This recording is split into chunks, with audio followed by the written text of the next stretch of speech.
Good morning and welcome to Dr. Lamba explains Sikhism's episode concerning Battle of Chamkaur. This epic battle changed the history, and yet, amazingly, people don't talk about it. But before I take up the battle, let me tell you that this month, December, is of extreme importance in Sikh religion. This was a month when the 10th Guru, Guru Gobind Singh, lost or sacrificed his four sons. His mother died, and his wife cried out, wailing that the four young sons, two just babes, 7 years, 9 years, two teenagers, had sacrificed their life for the sake of the ideals, and Guru Gobind Singh solaced her in a very rebuking yet loving manner. चार मोए तो क्या हुआ जीवत कई हजार. That what does it matter if four have died? Thousands of your sons in the shape of the Sikhs are alive, and that's why Sikhs normally call Guru Gobind Singh as their father. Now coming to, and this month is important, that not only the wars were fought, Guru Gobind Singh lost all his sons, his mother, he had to leave Chamkaur, and practically he was left all alone fighting the mighty Mughals. Now in the Western history, battles have changed the course of history and they are well chronicled. They also form part of the folklore of that country. The Battle of Saratoga in 1777, the Battle of Waterloo in 1815 are two such battles. If a similar chronicle of the great battles which changed the history in India was to ever to be compiled, which has not been done, the Battle of Chamkaur would be given a position of great significance. This battle was fought for 3 days, starting on December 21, ending on December 23, 1704. And this was a fight between Guru Gobind Singh on one side and combined forces of the Mughals, Rajputs, and the hill chieftains. Now imagine three powerful groups: the Mughal Empire by itself, the Rajputs, and the hill chieftains. Rather, I would say two, because the hill chieftains were the Rajputs. So these collision forces, going into thousands, were fighting Sikhs who were just 400. That's it. And the battle was in the Chamkaur. And in this battle, they withstood the onslaught of the Mughal Empire, the Mughal forces. And from a small house having high mud walls surrounding it, the enemy force comprised of infantry, horse cavalry, and artillery guns. 11th of November 1675, Guru Tegh Bahadur had sacrificed his life because he refused to become a Muslim. And the mantle of protecting Hindu culture fell on Guru Gobind Singh. It was in furtherance of this thought that he created Khalsa. The Khalsa was enjoined basically to maintain a brotherhood of arms and take decisions collectively to fight the oppressors for the sake of helpless. Much after Guru Gobind Singh attained martyrdom, Maharaj said that he died, the Khalsa carried on with the symbols that made them extinguishable. Now coming back to Battle of Chamkaur, the joint forces of the Mughals and the hill princes, about 20 in number, attacked the Sikh forces, which was in 5 forts, not in one fort. So 400 people were divided in 5 places. And Guru Gobind Singh was the small force and the small children was in Anandpur Sahib. That was the main one. The coalition forces could not gain quick victory. So what did they do? They said, okay, let's have peace. We would not molest you, but you leave the fortress, which was nothing but a small house with a mud wall. Because they wanted him to leave Anandpur so that he could be isolated from his force. But the Sikhs attacked the invading forces and subjected him to lightning attacks. Their supplies were seized and terribly heavy losses, including high life losses, were inflicted on the invaders. All attempts failed. And for 7 years, this siege of Anandpur continued. The stretched logistics, massive losses for 7 months, 7 long months, exhausted the Mughal period. And the Sikhs were also in a bad shape because of the food, because of the lack of sanitation and others. So then they said, okay, we swear we will not torment you, you leave Anandpur Sahib, and the followers would be allowed to go on honorable terms. And this message was sent on behalf of, in the name of Emperor Aurangzeb himself, and other chieftains likewise gave their sacred vow. The Rajput chiefs vowed on cows and Gita, and the Mughals took an oath on Holy Quran.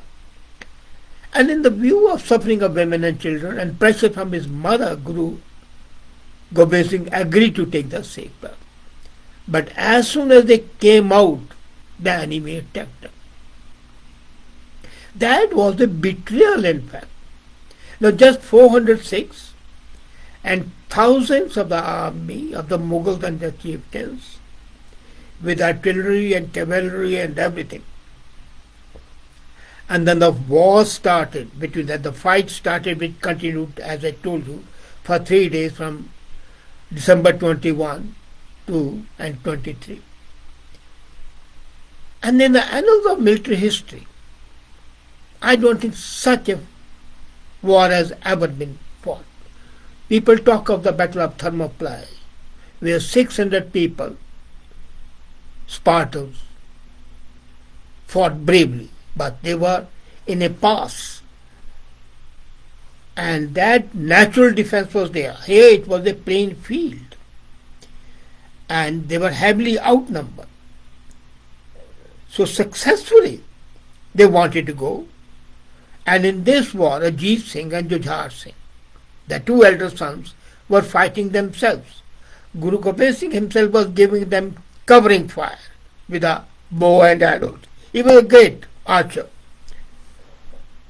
The sons started, the younger sons, two younger sons, Zorawar Singh and Fateh Singh, and Mata Guji, the mother of Gobind Singh, they got separated. And they were captured by the governor of Sarhan. Later on they were interned alive in a brick wall. That I'll talk about in another episode. When the strength was totally depleted and only 11 Sikhs were left alive, they invoked the oath of the Khalsa that 5 people can give an order, and that will be the order of the Guru. So they said, okay, Guru Gobind Singh, we hereby order you to leave, save yourself, and we'll fight. So out of 11, 5 people accompanied Guru Gobind Singh, and rest started fighting. And one of them dressed in the clothes of Guru Gobind Singh, so that the enemy would be mistaken and believe that Guru was still fighting. And helped by Muslims followers, he had Muslim followers, he managed to escape and reach the place of his safety called Dina. The importance of this battle is not only the bravery, but it laid bare the moral degradation, the cowardice, and the vulnerability of the Mughal imperial forces. The fact that they used deceit to defeat an adversary who was much weaker in strength indicated their unwillingness to fight with determination. The inability to attack and overcome even the 46 in a mud fortress points to the inefficiency of the Mughal military leadership. So it's not only moral degradation, it's cowardice basically. And the proclivity of the Mughal rulers to terrorize their subjects into submission became apparent when they obviously, faced with the determined opposition, they lacked the will to fight back. They were like bullies. The Khalsa, on the other hand, under Guru Gobind Singh, had got converted into an ideological driven and motivated fighting force. It was a monolith. And that's why 400 people in the beginning and 40 then and then 5 only. They died. They followed the path of martyrdom shown to them by the Guru Gobind Singh and gave evidence of having an upper hand, which was at odds with the numerical superiority of the Mughals. And the Battle of Chamkaur resulted in infusing a strong military ideology among the peasants of Punjab, which led to the ultimate downfall of the two of the strongest empires. And the result was ultimately, after a couple of centuries, a new empire came which was the strongest empire, and even the British at the height of their power were afraid of fighting Maharaja Ranjit Singh. And then, looking at the deaths of these 400 people, one remembers what has been written in Guru Granth. Aisi marni jo mare, bahor na marna hoye. Whoever dies like this, let him die such a death. He doesn't have to die again. This death is not death, it's martyrdom. And you become stars. Guru Gobind Singh, in his Zafarnama, the letter of victory he wrote to Aurangzeb after this war, was a great Mohan and made Aurangzeb suffer pangs of moral deprivation. And the most important was he chided him, rebuked him for his betrayal. Ke kasme kara man karam itbar, vagarna tu goi mana harikar.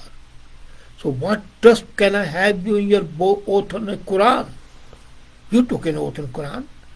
Otherwise, I would not have taken this path of taking up the sword. Chukar azilte hamamas. Now during that night, there was one Sikh by Daya Singh and by Dharam Singh. When they went to Guru Gobind Singh said, no, I will fight with you.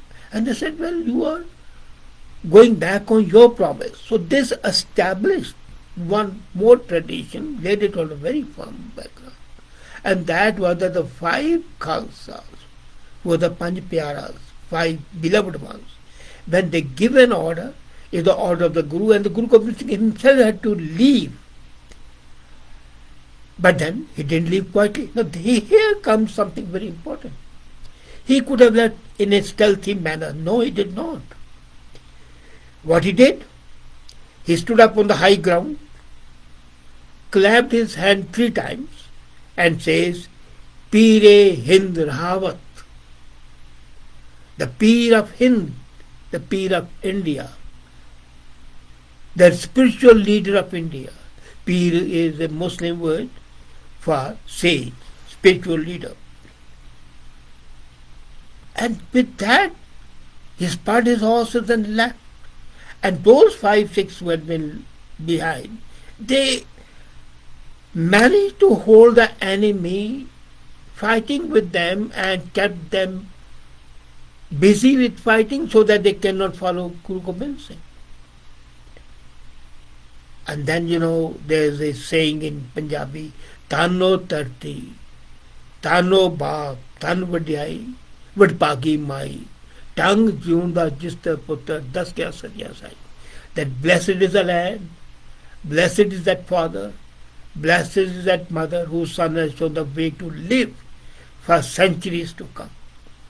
And really this Battle of Chamkaur, in the annals of the military war, should have been a place of prominence which has not been given to it, neither in the Indian history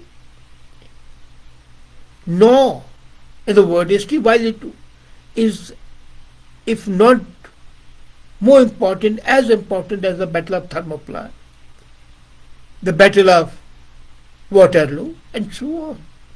This was a battle which changed the very course of the history, because the people were enthused when they heard this. And Guru Gobind Singh then was, as I said, was called Uchda Peer by the Muslims, who carried him, dressed him in the robes of a Muslim leader, and took him away. And ultimately, after going there, there was another battle at Mukasa with the 40 people. And then ultimately went to Nader in south. But the Battle of Chamkaur per se is a battle that has to be perceived in three ways. A, the military strategy. B, the moral superiority, not telling a true lie and openly declaring it and not fighting it. C, infusing a spirit of bravery and making this dormant nation of India full of fear and turning them into lions. And that's why this battle showed the statement of Guru Gobind Singh coming out true. When he started Khalsa, he had said, चिड़ियों से मैं बाज लड़ाऊं, 1.25 से एक लड़ाऊं, तबे गोबिंद सिंह नाम का हूं. That I'll be Gobind Singh, provided I can convert this nation where the sparrows will fight with the eagle, the hawks, where one person will be able to kill 125,000 enemies and face them bravely. And that he proved. This battle proved that the sparrows can fight and destroy the eagles and the hawks, though physically they are much weaker. So this abhorrement of Gobind Singh was proved there, and the history changed its course, leading ultimately to the establishment of Sikh Empire with vicissitudes inside. There were in between number of things. But this battle remains, as I said, from the historical point of view, from etymological point of view, from the military point of view, one of the most significant battles, but it has not been accorded its due role and due position in the annals and the history of the military wars, which should be done. Thank you.